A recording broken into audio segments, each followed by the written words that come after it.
Commissioner, thank you so much for being here today. Thanks for having me. I know there's not much going on with the FCC these days. Pretty chill over there. So you've been on the commission since 2012. And I think back then, the FCC might have been thought of as the thing that people would complain to when somebody swore on their television. Kind of a somewhat sleepy regulator. Talk to us in the time that you've been there, the difference between then and now, and like the kind of topics that you guys are having to tackle. Yeah. Well, thank you. The FCC has 5 commissioners. During the way that it works is that 3 are from the president's party, and then 2 are from the loyal opposition. And right now, I'm one of those 2. The way I look at it is I've got a front row seat at the digital revolution. And every day we work on technology and communications policy issues that affect every aspect of modern life. I mean, if it's broadband or broadcasting, satellite services or wireless services, television or radio, we have a role. And altogether, those services account for about 1/6 of the U.S. economy. And I think it's the most exciting sector of the economy. Sure. So when you were on the commission under Chairman Tom Wheeler, President Barack Obama administration, you guys voted in some what were called strong net neutrality regulations, Title II, whatever you really want to call them. Those have since been rolled back in a vote that seems years ago now, but was just in December. That's not the end of the story, however. We're starting to see even more efforts to come back and reestablish net neutrality in new ways. What do you think of those efforts? Is the state-based approach make sense?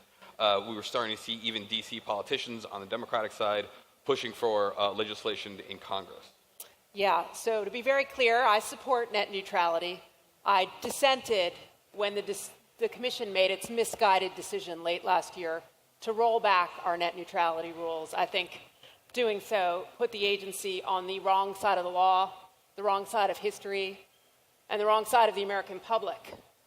But the thing it did was it awoke this sleeping giant, because the American public wasn't going to stand for this little regulatory agency mucking around with internet freedom. And so in the wake of that decision, we've seen something really amazing. All across the country, there's been this new wave of activism to make sure that net neutrality stays in place. I mean, 2 different states have passed net neutrality laws, 5 governors have issued executive orders, 23 states' attorneys general are suing the agency. And right now, we've got about 50 votes in the United States Senate to wipe out the FCC's handiwork and help put net neutrality back in place. That's a level of activism that I think we should welcome and we should be proud of. So I don't think the story's over. I'm not going to give up, and neither should anyone here. It seems like a battle that's going to not end anytime soon. It's been going on for years, ever since some of the original open internet rules were written. Let's assume that the battle is going to continue. There might be some victories, some losses for each side. What else can be done? I mean, assuming that the battle for net neutrality is almost unwinnable in the sense that it will go on forever, what are some of the alternatives we're looking at? I feel like broadband investment is one we keep hearing about, but not seeing many results from. Yeah, we do have issues in this country with broadband competition. The FCC's own data show that half the households in this country have a choice of only one broadband provider. That's not enough. We're going to have to figure out how we can help with the financing, deployment, and operation of more networks in more places, because with more broadband competition, those net neutrality rules do become less important over time. But we're going to have to make some efforts to get there. But what are the barriers we're looking at? Like we've seen municipalities try to do this. We've seen Google try to do it with Google Fiber. We're seeing startups trying to do this. And yet, as you point out, the numbers don't seem to change much. We've even seen FCC earmarking cash for it. Mm-hmm. Do we know where that money is going? Do we know why we're not seeing these numbers improve? You know, the honest truth is that it's expensive to deploy networks. And with our current state of technology, that's a real impediment for a lot of companies and a lot of communities. So we're going to have to continue to work to develop new technologies that can help make that market more competitive. I think we'll all benefit if we do that. You say competitive, that's kind of the next thing I wanted to get to here is, competition is suddenly, well, it's always been in part of what the FCC's tried to do. Chairman Wheeler's, hammered that. Chairman Pai has handled that in the new regime. Have we seen improvements there? Are we starting to see more companies looking to invest if there's such a big opportunity? I think that we're starting to see a lot more interest in spectrum policy. That used to just be the reserve of nerds like myself. But there's so much potential with our airwaves, and I think we're just starting to tap it. Think about new ways to use it and new companies that can provide service. Well, I mean, I think 5G is one of the things we keep hearing about in terms of the airwaves, this thing that's going to fix everything. It's going to be so fast. It's going to be everywhere. It's very buzzy right now. I mean, is that true? Do you look at 5G as a potential solution to this, to the broadband access issue? Yeah, I'm an optimist about it, because if you think about 4G, it wasn't so long ago that we couldn't have imagined having all that computer processing power in our smartphones. I mean, every one of them has more computer processing power than all of NASA when we went to the moon in 1969. And now those devices are like in our palms, in our pockets, in our purses all the time. It's changed the way we live. 5G is going to have the same kind of consequences, but it won't be just about that device. It'll be felt throughout the economy as we incorporate wireless technology in almost everything we do. We'll see cars that drive themselves. We'll see streets that are safer. We'll see emergency services that are more effective and healthcare that's more personalized. I think all those things are going to come with 5G, but we've got some technical questions and also some business case questions that are still being resolved. It was a business case question that came up this week when T-Mobile and Sprint finally merged. I think we were all just kind of waiting on it to happen at this point. Can you give me your perspective on that? One of the arguments that they have made is that they need to get together so that they can invest enough money to be a competitive 5G number 3 to Verizon and AT&T. Do you buy that? I didn't see this question coming or anything. No. To be fair, they have not yet filed with the agency. They have suggested that they will do so later this month. But as I've previously said, if you have a transaction like this, someone's going to have to show real evidence of how it benefits consumers, how it doesn't result in raised prices and decreased competition, because, going from 4 to 3 is a hard case. Sure. Competition has also been a subject with Sinclair Broadcasting. A lot of people probably saw the Deadspin video in which they edited all the people reading that script off together. Has helped trigger some more attention to Sinclair's growing acquisition of local broadcast companies.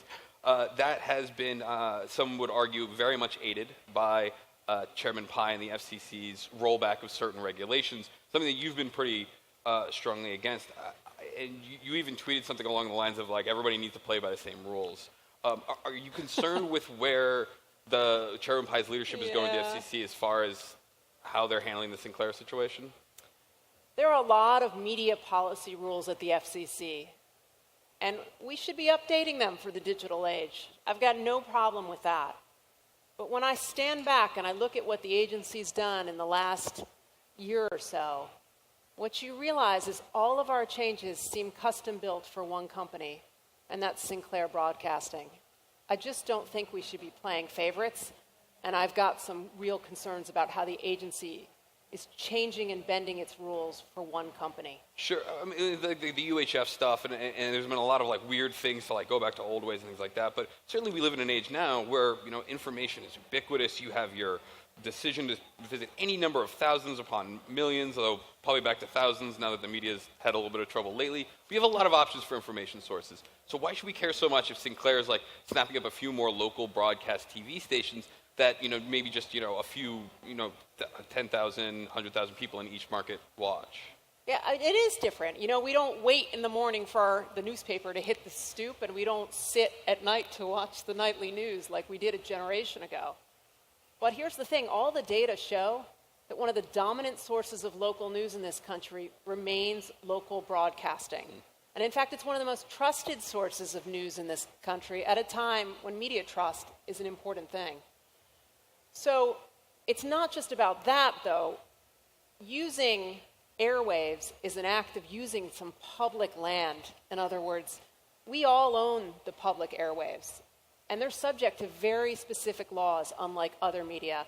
And those laws are designed to distribute the airwaves so that we have stations all over our country owned by diverse entities. And so when one company wants to gobble them up and own more than its fair share, that's at odds with our law and our tradition with respect to the airwaves, and I think that's something to pay attention to. Absolutely, but it seems like some of these rules certainly are a little antiquated, Sure. And we have a lot of new technologies that people in Washington are just starting to maybe understand a little bit. I mean, Present company excluded. yeah, of course. But I mean, the Mark Zuckerberg hearings were probably pretty educational for everybody involved. When you watched that, how did you feel about the conversation in D.C. around tech policy? Is it where we need to get, and like, how many of our rules now need to be thrown out and basically rewritten from scratch? Well, I don't know that I can tell you how many rules, but I can tell you I watched those hearings like so many other people, and those platforms are outside my jurisdiction and above my pay grade. But what occurred to me is that it would be a good time to bring back the Office of Technology Assessment. That was an in-house think tank that Congress had from 1972 to 1995. And it was full of scientists and technologists who would just advise members of Congress on a bipartisan basis on all sorts of ways science and engineering impacted our economy and our lawmaking process. It had a terrific record. In fact, that office was copied by many other countries in their legislative practice. But we got rid of it in 1995, right before the internet era really took off. And when I watched those hearings, the first thought I had was this would be a good time for it to return. Sure, yeah. And from your conversations with politicians, conversations with people in Congress, what kind of understanding do you feel like they have? What are some of the questions that they're starting to really ask behind closed doors? Well, I think that one of the challenges for legislators and regulators alike is how do you take these new technologies and fit them into old laws? There are times that they don't fit, and then there are times that those old laws have some values in them. We still have to figure out how to apply. And I think you're seeing Washington wrestle with that in real time, and I think you're seeing consumers do the same. Sure, and one of them is kind of the bias of Facebook. This was something that a lot of conservative legislators hammered Facebook upon. Is that something that in your purview the FCC is going to be looking at all? Is that something that you guys start to incorporate when you're starting to think about information flows? No. Fair enough. We've got a new FTC. Yes. And now, part of the net neutrality rollback, if we can go back to the net neutrality stuff for just a minute, was the idea that the FTC should be doing more to ensure some net neutrality rules. Are you optimistic about the new FTC commissioners and how they might interpret their edict to try to ensure a fair and open internet? Well, I'm optimistic about anyone who wants to spend some time in public service. I think that's important, and I'm optimistic that the FCC will work with its sister agency, the FTC. But that being said, I think it's strange that the FCC, which oversees networks, has decided to cede its oversight authority with respect to networks and broadband. And I think that's a mistake. We've got expertise, we've got rulemaking authority, and the FTC just has authority over false and deceptive practices. That's a pretty narrow thing. It means that if you've got some fine print in a contract that says we're going to mess around with your internet traffic and you tick on a box, there's no authority to oversee bad behavior or bad practices. I don't think that's a satisfying solution for anyone. Sure. And I kind of want to extend, though, the impact of that, because I think, one of the memes that started appearing from conservatives and people who don't necessarily support net neutrality is that net neutrality got repealed and nobody died. The internet is not ruined. Chairman Pai is often fond of saying, I'm still able to tweet and things like that. Is there an impact that we're not seeing? Like, who's actually at risk now that the net neutrality rules are set to expire? Well, to be totally clear about it, the old rules are still in place. The Office of Management and Budget is still reviewing the work of the FCC and hasn't let them go in place yet. I think I am saying that, yeah. But what I'm most worried about is, we've got a lot of small business genius in this economy, and the internet is a part of what they do. We don't need to add other toll keepers for online services that make it harder for someone with a new idea or a new service to reach a global audience. So that's where I'm most concerned. And so if you had your druthers to kind of like reshape this thing as you see fit, how do you balance trying to encourage this open internet and let's say strong net neutrality rules with investment in broadband? Because that's the other thing that you've kind of said is the thing we need more of. Mm-hmm. We've seen a lot of companies say, it's tough for us to justify putting in this money. And we've seen certainly the capital markets don't seem too optimistic about the non-AT&T and Verizon players who are supposed to be competing. Yeah, no, you've got it right, that we're going to have to balance that openness with the willingness to make sure that there's more investment in broadband. Because the last thing we want is scarcity and only a few companies monetizing that scarcity from all of us, broadband users. So getting that balance right is really important. Sure. I don't think we fulfilled our buzzword quota, so I have to ask you about blockchain. Okay. But you've actually written something about blockchain, something that went way over my head, but I did want, and we're amongst a very techie-savvy audience, so I want to give you a chance to explain why you're excited about blockchain and possible application within the FCC.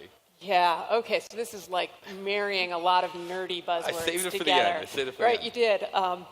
Everyone's got their blockchain idea, and here's mine. Spectrum policy, how we access our airwaves, has usually been divided into two buckets. On the one hand, we sell off access to our airwaves to big companies that provide us wireless service, and they get the exclusive right to use it. On the other hand, we have this open space called unlicensed spectrum. And unlicensed spectrum, most of us know, is Wi-Fi. We can all use it if we follow certain rules. But it seems to me that we could do better than just having those two systems. We should be able to dynamically distribute spectrum. There's technologies that help us do that. And if we did that, we would radically expand our capabilities to use our airwaves. And in order to take advantage of those technologies, we're going to need a trusted intermediary to help assess them. And that's where blockchain and distributed ledger technology comes in. I think we might find new and exciting ways to dynamically allow for access to our airwaves and get us out of that old system of licensed use on one hand and unlicensed use on the other. So that's my super nerdy blockchain meets spectrum idea. I think it's worth a look. It sounds like an interesting concept. Have you seen technology out there, any applications currently using this in this way that would allow you guys to do that? And then also, how do you even try to get that technology into something as slow-moving as the federal government? Well, you start by talking about it. I put a piece in Wired. I'm talking to you now. And we're doing some really interesting experiments in the 3.5 gigahertz band with databases, which is a little different than distributed ledger technology, but the two are very much related. And my thinking is that using blockchain could be a lower cost way to do the same thing, and not only domestic, but in other economies worldwide. Excellent. And we have 20 seconds left. Commissioner Minion Clyburn is going to be stepping down from the FCC. I wanted to get your take. What did she mean to the commission? She's a dynamo. She's worked with me on so many issues, from net neutrality to trying to lower prison phone rates to trying to increase competition. And I am going to miss her. And after she goes, I just might be the only Democrat there for a little while. So I'm going to miss her in more ways than one. Fair enough. All right, well, Commissioner Rosenworcel, we appreciate your time. Thanks for being here. Thank you.